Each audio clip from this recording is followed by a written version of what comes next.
Hey, hello. My name is nayokenza. Welcome back to my channel. All right, now this is going to be probably part 2 in my introduction series about myself. Now, part 3 may or may not be an official part 3. It may be another video that is soft related to this. But first things first, let's go ahead and get into the video. So today, I am going to be asking myself questions that I intend on asking people who come to my channel when I interview them. I have a lot of people in my mind who I'd like to have on this channel. Some of my cousins, some of my friends, and they're all really cool people who do really cool things. So I definitely want to talk to them. But why not test it on myself first? Why would I ask someone to do something that I wouldn't be willing to do? So I've got the questions ready to go. Let's go ahead and jump into it. This is, I guess, Interview Questions with Niall. That's a terrible title. We'll figure it out. But anyways, let's get into it. All right, question number 1. Please tell me about yourself. All right. Well, my name is nayokenza. I live in Tokyo, Japan, and I am someone who is creating music with the intention of leaving things behind for when I die. Haha. I think ultimately I would love to be able to make music as a full-time endeavor. Obviously, the dream is to be able to support myself and my family via music. But more than that, I think that in this one life that I have while I have it, I would like to be as self-fulfilled as I could be, and I think that working full-time on music would help me realize that. It would help me just really be, I guess the most authentic version of myself at all times. Whether that's good or bad, I don't know, but I would like to have the option to experience that. But at the end of the day, though, I create music because I want to leave something behind for when I die. Because when you die, you can't take anything with you, but you can leave things behind. And aside from leaving behind memories for my friends and family, I want to leave behind art that I created. So, people can always look back and say, oh, there was this guy named Nayo, and he lived, and when he was alive, this is what he did with this time. So, yeah, that's me right there. All right. Was that a good answer? I reckon that was kind of heady. I'm sorry. Yeah, my name is Nayo, and I'm a dork. All right, question number 2. Please tell me about your creative process. Yeah, I think my creative process probably depends on what project it is that I'm working on. For I Was the Ocean once, I usually set out with a topic that I want to write songs about. Now, for me, that is a project where I have vocals in my songs. Now, obviously, the vocals are like in, screamo fashion, and they're obviously not always in English. A lot of the time, they're in Scandinavian languages or Japanese, which is part of the fun for me because it's like making a puzzle for y'all. But I still have a topic that I kind of want the songs to revolve around. So in that creative process, I think of a concept, think of an idea, and then I try to decide how many songs I want to write. Am I going to write like an album? Am I going to write an EP? Even if I don't release the songs as one coherent project, I still want to give myself a number of songs to create to shoot for. That way, so I can try to like not put all the pressure on each song as it comes out. I can say, okay, well, I'm gonna write this song, and then I have some other ideas that I'm going to try to tie into with another song because in my mind, it's still part of one project. Even though we live in the streaming era and EPs and albums might not be as, I guess, important as they were years ago. This is for me, my creative process for I Was the Ocean once is to think of EPs or albums and concepts. With avecnayo, I think it might be a little bit different. Usually with avecnayo, actually, to be honest with you, this upcoming avecnayo EP, Go to the Huske Verticum Front, is probably my first time actually writing an EP specifically for avecnayo. And for this one, my writing or creative process is more like I had an idea that I wanted to try out. I wanted to take like classical sounding sounds and melodies and samples and then just kind of mix it with like break beats and 808s and things like that. And yeah, but I think I'm still looking for my creative process for avecnayo as that project has kind of gone through so many different reiterations. But yeah, I think the avecnayo creative process is a bit more free right now. But we'll see what happens. I might find something that I kind of hone into henceforth. But we'll see what happens with that though. Next question is, what do you need to have in order to be creative? A comfortable place, a certain drink, comfy socks? And the answer is all 3. Yes, I have a comfortable place right now. I'm in my living room, but this is only for me to be creative for making video content like this. On the other side of my apartment, I have my office/studio space, and that's really comfortable and really cozy. In fact, I think I might have made a video about me redesigning it. So I'll put the link for that below. But yeah, that's definitely important for me to have a space where I feel free and where I can kind of shut out the outside world so I can just focus on more ideas. Yeah, a good drink. I really like hot lemon water with honey. That's one of my favorite things to drink just around the house. Specifically when I'm creating though, I love to have that because I just feel like the antioxidants in the lemon water just awakens my mind and my creativity. And comfy socks, yeah, comfy socks are a must. Yeah, you know, I live in Japan, so you take your shoes off and you get inside the house. So comfy socks, comfy slippers. But yeah, those are different things that I need to have. Yeah, and maybe some mood lighting, like, you know, the fairy lights and things like that nature. I actually put some in my office as well. So I do quite like that. All right, now what can hinder your creative process? My job. Yeah, going to work hinders my creative process. I think any creative who's not doing creative things full time, or who's not doing this specific vein of creativity full time, I think can attest to that. I quite like my job, I'm happy to have it, but that would be the thing that hinders my creative process, is having to stop what I'm doing and maybe go to bed because I have to wake up the next morning to go to my job, or stop what I'm doing because it is time to go to work, things of that nature.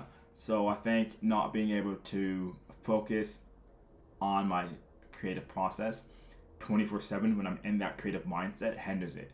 Because for me, I'm not sure how it is for everyone, but I can't create all the time. You know what I mean? I might have like a 3-week period where I just have a bunch of creativity flowing through me, and at that point in time, it's very important for me to just try to express it all out and try to capture it, and hopefully I can reel it back in and then create something out of it. But if I'm, you know, trying to focus and output creativity and I've got to stop that so I can go to work or go to something else, then it kind of hinders me to get back in the flow when I come back home and I'm like, okay, now it's time to create. Because I don't know how it is for everyone, but I'm not someone who can just sit down and force myself to create. So I really need to take advantage of the times where I am feeling exceptionally creative. And yeah, nothing interrupts that flow more so than having to go to a job. But I think, you know, that is a dilemma that every creative person who isn't working in their field has to deal with. So I don't think I'm alone in that aspect. All right, how do you deal with a block in creativity? Well, I think the first thing that once you keep in mind when you have a block in creativity is to realize that, hey, it's part of the process. Like, you can't be creative all the time. I mean, you can, but I'm not one of the people who can be creative all the time. So the first thing I do is I remind myself that, hey, you know, this is time for me to now feed the beast, as it were. So instead of trying to focus on output, I focus on input. And for me, input is to learn new stuff. I like learning about things. That's one of my hobbies. Specifically, my hobbies are studying Swedish and Norwegian. I love both of those languages. And yeah, it's just fun for me. It makes my brain feel good to study languages, especially Scandinavian languages, not Danish. Also, you know, I've been going in and learning to be a bit more proficient with the bass and the keyboards, and, you know, just trying to, you know, learn some more tips and tricks to be a better producer. And yeah, you know, whilst I'm studying that, I know that I'm not trying to focus on output. I'm just trying to focus on, you know, just honing my skills and getting better so that when that spark of creativity comes again, I'm ready to perhaps maybe create things a bit faster or create things a bit better than I was able to prior to that. So yeah, I just try to get ready for the next spurt of creativity, if that makes sense. Another thing is I like to watch movies. I like to watch YouTube videos. Yeah, there's a lot of stuff I watch on YouTube. Oh, who can I shout out on YouTube that I watch? I mean, it's so random. But yeah, like for example, I love watching Mckenty and his stuff, the Rock MBA. I love watching that. I even watch his Twitch streams. I'm not much of a Twitch stream watcher, but I love watching that. Recently this year I've been watching allears.net. I did grow up in Orlando, Florida, so Disney and the parks are very important to me. Not because like it's something that I had looked at from afar, but because that's where I grew up. Like a lot of my friends worked for Disney. I worked at Universal in high school, so it's just nostalgic for me to look at theme parks and theme park content. Yeah, you know, I watch Mondragon, Dr. Mondragon, the chiropractic, you know, with all like the crunches and stuff. I definitely want to go out and see her. I know she's a Floridian as well.